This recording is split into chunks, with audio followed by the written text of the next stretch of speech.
தமிழ் உறவுகள் அனைவரையும் நம்பிக்கை குரல் சேனலுக்கு அன்புடன் வரவேற்கிறோம்.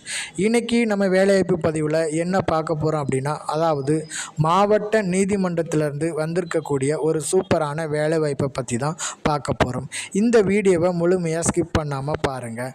அது மட்டும் இல்லை, இப்போ தான் நம்ம வீடியோவை ஃபஸ்ட் டைம் பார்க்குறீங்க அப்படின்னா லைக் பண்ணுங்கள், ஷேர் பண்ணுங்கள் அண்டு சப்ஸ்கிரைப் பண்ணுங்கள். ஓகே, வாங்க வீடியோக்குள்ளே போகலாம். ஸோ இது எங்கேருந்து வந்திருக்கு பார்த்தீங்க அப்படின்னா, அதாவது திருநெல்வேலி மாவட்ட சட்டப்பணிகள் ஆணைக்குழுவில் உள்ள காலியாக உள்ள இந்த காலியினத்தை நிரப்பது தான் வேக்கன்சி அனௌன்ஸ் பண்ணியிருக்காங்க. அதாவது இதுதான் அஃபீஷியலாக கொடுத்துருக்கக்கூடிய வெப்சைட்.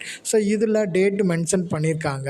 நம்ம இது அஃபீஷியலாக கொடுத்துருக்கக்கூடிய இந்த நோட்டிஃபிகேஷனில் நம்ம இந்த ஜாபுக்கான வேலைவாய்ப்பு என்னங்கிறத மென்ஷன் பண்ணியிருக்காங்க. ஓகே, இது 10வது படிச்சிருந்தாலே போதும், இந்த ஜாபுக்கு நாம் அப்ளை பண்ணிக்கலாம்.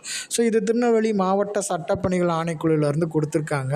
அனுமதி எண்ணும் கூட கொடுத்துருக்காங்க 20/25 அப்படின்னு. ஸோ எங்கெல்லாம் பார்த்தீங்க அப்படின்னா, திருநெல்வேலி மாவட்டத்தில் உள்ள வள்ளியூர், ராதாபுரம், நாங்குநேரி, சேரன் மகாதேவி, அம்பாசமுத்திரம், தென்காசி, செங்கோட்டை, ஆலங்குளம், சிவகிரி மற்றும் சங்கரன்கோயில் போன்ற இடத்துல இந்த ஜாபுக்கான வேக்கன்சி நமக்கு அனௌன்ஸ் பண்ணியிருக்காங்க.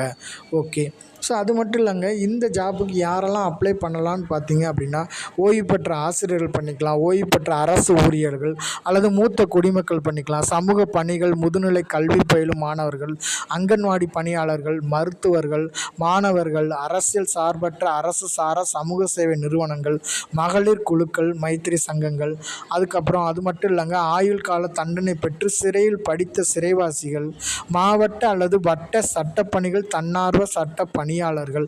ஸோ அது மட்டும் இல்லைங்க, இவங்கெல்லாம் இந்த ஜாப்புக்கு நாம் அப்ளை பண்ணிக்கலாம்.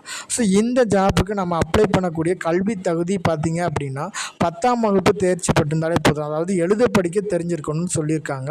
அதுலேயும் 10ஆம் வகுப்பு முடிச்சிருந்தால் அவங்களுக்கு ஸ்பெஷல் முன்னுரிமை கொடுக்குறேன்னு மாதிரி சொல்லியிருக்காங்க. 2வது பார்த்திங்க அப்படின்னா, விரிவாக புரிந்துணர்வும் திறன் இருக்கணும். அதாவது ஒரு செயலை சொன்ன உடனே அதை பற்றி டீட்டெயில்ஸாக நம்ம எக்ஸ்பிளைன் பண்ணக்கூடிய ஒரு திறன் இருக்கணும் அப்படிங்கிறதையும் சொல்லியிருக்காங்க. இதுக்கான வயது வரம்பு பார்த்திங்கன்னா 18 வயசு முடிஞ்சிருக்கணும்.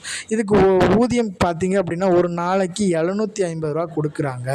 இதை நம்ம அப்ளை பண்ணக்கூடிய லாஸ்ட் டேட் பார்த்திங்க அப்படின்னா 14/10/2025 நமக்கு கொடுத்துருக்காங்க. ஓகே, ஸோ இந்த ஜாப்புக்கு எப்படி தேர்வு பண்ணுவாங்க அப்படின்னா, நேர்காணல் வச்சு தான் தேர்வு பண்ணுவாங்க. ஸோ இந்த ஜாப்புக்கு நம்ம அப்ளை பண்ணுறதுக்கு இந்த அஃபீஷியல் நோட்டிஃபிகேஷன் கொடுத்துருக்கக்கூடிய இந்த விண்ணப்ப படிவத்தை நம்ம ஃபில் பண்ணணும். இதில் பேசிக் டீட்டெயில் தான் கொடுத்துருக்காங்க. அதாவது பெயர், பாலினம், வயது, தகப்பனார் பெயர், கல்வி தகுதி, தொழில் சார்ந்த கல்வி தகுதி, ஜாதி மற்றும் பிரிவு, மதம், அலுவலக விலாசம், வசிப்பிட விலாசம், தொழில், தொலைபேசி எண், கைபேசி எண், மின்னஞ்சல் முகவரி. அடுத்ததாக பார்த்திங்கன்னா, எப்பகுதியில் சட்டம் சார்ந்த தன்னார்வ தொண்டராக பணி செய்ய விரும்புகிறேன்னு கேட்டிருக்காங்க. அதாவது திருநெல்வேலினா 1, வள்ளியூர் 2, ராதாபுரம் 3, நாங்குநேரி 4, சேரன் மகாதேவி 5, அம்பாசமுத்திரம் 6, தென்காசி 7, செங்கோட்டை 8, ஆலங்குளம் 9, சிவகிரி 10, சங்கரன்கோவில் 14. இந்த டீட்டெயில்ஸ் நமக்கு கொடுத்துருக்காங்க. அதில் நம்ம டிக் பண்ணுற மாதிரி இருக்கும். அடுத்தது பார்த்திங்கன்னா, தாங்கள் ஏற்கனவே சட்டம் சார்ந்த தன்னார்வ தொண்டராக பணிபுரிந்தால் அதன் விவரத்தை ஃபில் பண்ண சொல்லியிருக்காங்க.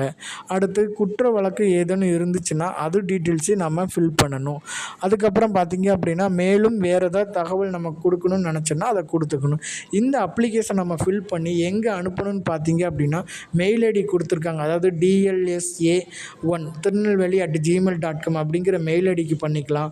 அப்படி இல்லைனா தலைவர் அல்லது முதன்மை மாவட்ட நீதிபதி, திருநெல்வேலி மாவட்ட சட்டப்பணிகள் ஆணைக்குழு, ஒருங்கிணைந்த நீதிமன்ற வளாகம், பாளையங்கோட்டை அப்படிங்கிற அட்ரஸுக்கு நம்ம அனுப்பிச்சா போதும்.